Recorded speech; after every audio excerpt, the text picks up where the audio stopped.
All right, guys. So it's becoming very clear that Tim Walz is making a move. He already said, hey, man, I would consider running for president in 2028 if need be. He's been much more public recently. He went away for a little bit after Trump took the White House, but he's emerged louder than ever, stronger than ever, making great arguments. He said on a podcast the other day, Democratic voters are not going to expect us to tinker around the edges anymore when it comes to healthcare. They're going to want universal healthcare. He was out there saying Bernie Sanders is right about a variety of different issues. He's all the signs are there, right? All the signs are there that he wants to run in 2028. He's making an effort to be more public, do more interviews.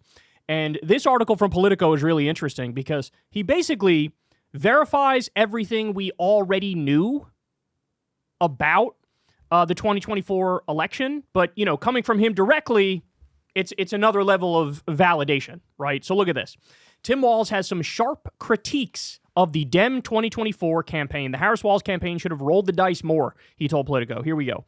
Tim Walz thinks he and Kamala Harris played it too safe last year.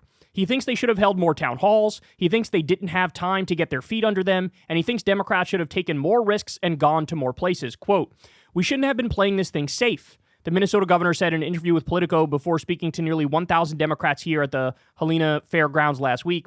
Walz said the campaign's risk-averse approach was a byproduct of the brief 107-day campaign because these are things you might have been able to get your sea legs, if you will, 18 months out, where the stakes were a lot lower. I said snakes, that's funny. But he said after you lose, you have to go back and assess where everything was at. And I think that is one area we should think about. In his assessment, I think we probably should have just rolled the dice and done the town halls where voters may say, "You're full of shit. I don't believe you." Walz continued, "I think there could have been more of that. We, as a party, are more cautious in engaging the media, both mainstream and non-traditional." That's interesting. And during the 2024 campaign, he said, "In football parlance, we were in a prevent defense to not lose when we never had anything to lose because I don't think we were ever ahead." Walz, who rocketed from little-known governor to Veep Stakes cable news darling to Harris's 90-day sidekick, is stepping back onto the national stage, political stage, returning to the TV and podcast circuit and promising to show up in House districts where Republicans won't hold town halls. He was an imperfect candidate himself, including a weak debate performance, and his self-reflection on Democrats' failure and the accompanying media blitz is partly self-serving. In addition to leaving the door open to a presidential campaign in 2028, Walz may run for governor again next year. But it is also a candid gut check of the Harris-Walz campaign at a moment when Democrats are still struggling to reorient to a second Donald Trump term, and at a loss on how to approach 2026 and 2028.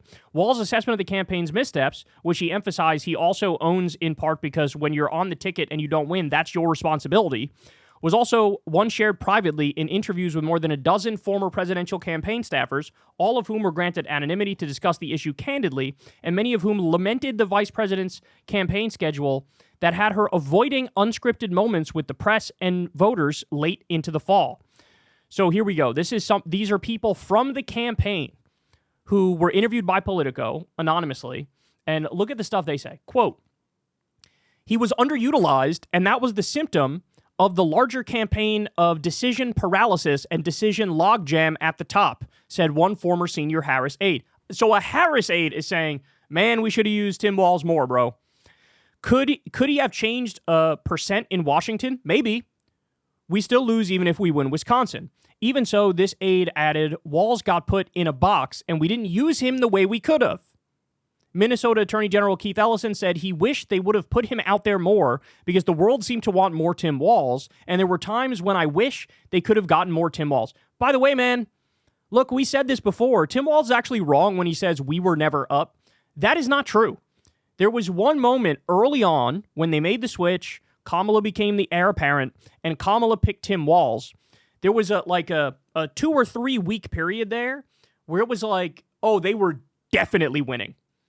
All of the momentum was on their side. You had Tim Walz going around saying at rallies that J.D. Vance fucks couches, playing into the meme. He was driving home the weird narrative nonstop, and boy, did that take off, man. That was everywhere when he went with the line. Because to that point, it was always like, Republicans are a threat to democracy. MAGA is a threat to democracy. They're authoritarian. And that's true, to be perfectly clear, 100% accurate. But in terms of a political strategy that landed more with the electorate, when Walz was out there demeaning these people, belittling them and saying, look, you're just fucking weird. The shit you care about is just fucking, you're obsessed with like shitting on trans people 24/7. Who the fuck sits around and thinks, oh, I'm so angry at the trans people? Like, that's fucking weird. And so he went with that argument, and there was a brief moment where, boom, they shot up big in the polls. They were up 6 to 8 points. 6 to 8 points, man. And that was also the same time that Kamala Harris was leaning into, hey, one of my big things is going to be banning price gouging for groceries. I'm going to lower your grocery prices by banning price gouging. When she was all in on that, and how did the Republicans respond? They were like, oh my God, they're communists. Look at these communists doing communist things. But you baited them perfectly, because now they're effectively arguing in favor of price gouging, which nobody is going to agree with. So everything was firing on all cylinders. And then what happened is the Biden people got involved in the campaign. They said, no, drop all that weird shit, dog. Don't talk about the weird shit. Hey, drop all the banning price gouging stuff. That's too communist, and we don't like that either. And so they took the hard edges off the campaign. They decided, bring in Liz Cheney, go gallivant around the country with her, like the 7 voters who actually, Democratic voters who actually like Liz Cheney. And it backfired. It fucking backfired. They did everything wrong after that brief moment. And I think, you know who knows that? Tim Walz. Tim Walz is very well aware of that. Walz's self-reflection comes as the Democratic Party still sorts through the wreckage of its 2024 loss without clear leadership or an agreed-upon explanation for its damaged brand. By the way, this is not true. This is political lying, because there is clear leadership, and there are people who are showing how it's done. It's just, these are the people Politico hates and Democratic leadership hates. So they're pretending it's not a thing. Bernie Sanders is shattering records for off-year, for non-election years with his anti-oligarchy tour. He's going to purple districts, and he's got the rooms packed. Then he's got an overflow room, and then he's got an overflow room to the overflow room because people are coming from everywhere, right? Apparently, by the way, Bernie waited before he did his anti-oligarchy tour a few weeks because he was waiting to see if somebody else would fill the leadership void on the Democratic side. And then when he didn't see enough movement, he was like, I guess I got to fucking lead again, right? And God, he's fucking 83 years old or 84 years old, whatever he is, like, and the guy's still like, really? None of you are going to fucking lead and say the obvious things here? And so there are leaders. Bernie Sanders is a leader. Jasmine Crockett is a leader. Al Green is a leader. They're showing you how it's done, and they're being shit on by Democratic leadership day after day after day, right? But it looks like Tim is jumping in here, and Tim's instincts are very similar to Bernie Sanders. This week, congressional Democrats locked out of power were mocked by members of their own party for their scattershot response to Trump's address to Congress. And even though Trump appears to be handing Democrats political cudgels on tariffs, Democrats are still searching for a unified counterattack. I can't. I literally can't deal with this, bro. And apparently this is what Bernie Sanders is feeling. This is what Tim Walz is feeling. This is what any Democrat who actually believes in anything is feeling. It's like, there has never been a clearer path I've ever seen in my entire life. Democrats are just too fucking chicken shit to take it, and they're too vapid and vacuous to take it because they don't believe in anything, so they can't make the arguments. Like, here you have a Republican Party that just cut Medicaid $880 billion. It passed through the House, and you're like, oh gosh, I don't even know how to respond to this. If you don't know how to respond to this, go pick a different profession, because it's the easiest fucking response in the world. I'm against that. I'm against cutting Medicaid $880 billion, which screws low-income people, screws disabled people. I'm against that. That's all you have to do. Fight on the things that matter. Oh, my God. His prescription for Democrats now and in the midterms, he said, is that Democrats should be everywhere. Recently, he's appeared on primarily friendly outlets like MSNBC and the South by Southwest stage on Saturday. He'll be featured on California Governor Gavin Newsom's new podcast, where his interview has yet to air. And he recorded a podcast with the New Yorker's David Remnick, but his post on X promising to show up at town halls in GOP districts, a Walz aide said, has generated a big response. Yeah, so he was one of the first people to come out and say this. Bernie is literally doing an anti-oligarchy tour in these places, but he's giving more speeches. Tim Walz is saying, I'll go do town halls in Republican districts, right? And everybody was like, fucking thank you. Yes, fight. Hundreds of messages and phone calls from county party chairs and activists hoping to bring him to town. So there's a lot of response to that. And they're saying, yeah, come on, come do a town hall. In Montana, where he addressed a crowd of Democrats at a state party dinner, Walz told them that there is no charismatic leader who's coming to save us. Instead, he argued, speaking from a few pages of notes and ad-libbing much of his remarks, dropping a teleprompter that he frequently used on the presidential campaign trail. Our way back out of the wilderness is sitting at each and every one of these tables, calling out the grassroots energy that has burbled up, I was supposed to say bubbled up in town halls recent weeks as the answer to Democrats' malaise. And remember, guys, he also was the one, there was a leaked audio of him at one of these events, and he was like, we're dealing with Nazis and fascists here. Which is like, again, thank you for somebody being honest on the Democratic side. Like, thank you for just saying it like it is. How many Nazi salutes does Elon Musk have to give before you're like, I think he's a Nazi? How many does it have to be? How many overt white nationalist Nazis does he have to respond to approvingly on Twitter before people go, yeah, if it walks like a duck and talks like a duck, it's a fucking duck? And guys, again, Walz's approach is the anti-Hakeem Jeffries approach, right? Like, he's just saying it. I'm just going to tell the truth. Hakeem Jeffries, please don't fight. I have to go back to Silicon Valley and beg for more money. Don't call them Nazis. Please, some people might be upset by that. Like, again, zero idea how to lead among Democratic leadership. And now you have people like Bernie Sanders emerging, Al Green, Jasmine Crockett, Maxwell Frost, and Tim Walz. It's a convenient posture for a candidate whose own political future is an open question. He's still undecided on whether he will run for a third term as governor, though he did pass on the open Senate seat that retiring Senator Tina Smith opened up last month. For now, his line on 2028 and a presidential run of his own is that he's not saying no. I'm staying on the playing field to try and help because we have to win, Walz said. And I will always say this, I will do everything in my power to help. And as I said with the vice presidency, if that was me, then I'll do the job. Part of why Walz was picked for the running mate job centered on his strength as a communicator, several former staffers said. He parlayed a series of viral cable news hits, including coining the label for Republicans weird, plus his moderate-coded profile and progressive governing record into a compelling pitch to be Harris's running mate.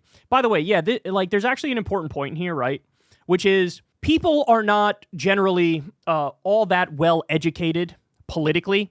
And so a guy like Tim Walz, even though he has a very progressive governing record, which is amazing in Minnesota, people say, oh, he's a moderate. He codes moderate. Why? Because he's a fucking Midwest white guy. That's why. That's all they see, right? Which is the same reason why when a lot of people look at a black woman like Kamala Harris, they think, oh, dude, far left.